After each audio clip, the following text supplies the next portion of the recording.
حضرت عمر فاروق رضی اللہ تعالیٰ عنہ خادم سے کہنے لگے بوڑھی سے پوچھو. تو پوچھا اماں السلام علیکم. وعلیکم السلام. اماں کیا بات ہے؟ تو اماں کہنے لگی جاؤ دوڑو, تمہیں کیوں بتاؤں, دیہات کی سیدھی سادی بی بی, جاؤ بھاگ جاؤ. کہا نہیں اماں مہربانی کرو اندر تو آنے دو. بڑی منت کے بعد اماں مانی. عمر فاروق عام آدمی نہیں جس سے دنیا کامتی ہے. حضرت عمر اندر گئے. اماں کیوں پریشان ہو؟ تو اماں کہنے لگی تمہیں کیوں بتاؤں, میرا اپنا دکھ ہے. چل اماں بتا دے, تیری مہربانی. اماں کہنے لگی میں ایک بیوہ ہوں, بے اولاد ہوں, کوئی میرا سہارا نہیں. مجھے عمر فاروق سے بڑی شکایت ہے. میرے اوپر 25 دینار کا قرضہ چڑھ گیا ہے اور 3 دن ہو گئے میں نے روٹی نہیں کھائی, اور عمر نے میری خبر نہیں لی. حضرت عمر کو پتہ چل گیا لوارث ہے, اس کا کوئی 2 4 10 ہزار ووٹ کوئی نہیں. ایک کو میکے سے 6 مربے نہیں لے کے آئی, ایک اکیلی تنے تنہا. اور بھائی جب اللہ کا خوف ہوتا ہے تو پھر انسان ان غریبوں کو بھی مناتا ہے. پھر ریڑھی والے کی بھی اہمیت بڑھ جاتی ہے, پھر رکشے والے کی قدر بھی بڑھ جاتی ہے. حضرت عمر فاروق رضی اللہ تعالیٰ عنہ کہنے لگے اماں عمر سے شکوہ ہے؟ کہاں؟ جناب عمر کہتے ہیں میں نے ایک جملہ کہا تو اماں نے تو مجھے لاجواب کر دیا. میں نے کہا اماں عمر کو کیا پتا کہ تو بھوکی ہے اور مقروض ہے, اسے کیا خبر؟ تو اماں کہنے لگی کیا کہا تم نے؟ عمر کو خبر نہیں, اسے پتا نہیں. تو عمر سے کہو نا چھوڑ دے حکومت, اس کے حوالے کرے جو خبر رکھ سکتا ہے. کیوں بیٹھا ہے پھر؟ ہمارے حکمران کہتے ہیں ابھی میں صدمے میں ہوں, نکلوں گا تو بات کروں گا. نہ ادھر ادھر کی تو بات کر, یہ بتا کہ قافلہ کیوں لٹا. مجھے رہزنوں سے غرض نہیں, تیری رہبری کا سوال ہے. ہاں تجھے جواب دینا پڑے گا.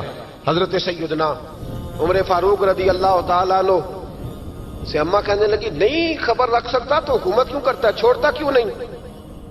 تو حضرت عمر کہتے ہیں میں کانپنے لگا. دوڑے گئے جناب عمر.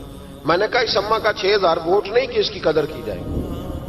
یہ اماں کوئی بہت آکسفورڈ یونیورسٹی کی ڈگری ہولڈر نہیں کہ اس کی بات مانی جائے. کہ لاوارث اور بیوہ بی بی. عمر دوڑے گئے, گھر سے اناج کا تھیلا کندھے پہ رکھا, 25 دینار بھی لیے, پکا پکایا کھانا بھی لیا. خادم کہنے لگا حضور مجھے دے دے میں اٹھا لیتا ہوں. تو حضرت عمر فرمانے لگے چل وعدہ کر قیامت کے دن بھی میرا بوجھ اٹھائے گا. کہنے لگا جی نہیں وہاں نہیں اٹھا سکتا. فرمایا پھر آج بھی نہ اٹھا, مجھے ہی اٹھانے دے, یہ میرا بوجھ ہے تو مجھے ہی. اماں کے سامنے 25 دینار بھی رکھے. پھر اماں کو حضرت فاروق اعظم نے 2 مہینے کا راشن بھی دیا, پھر پکا پکایا کھانا بھی دیا.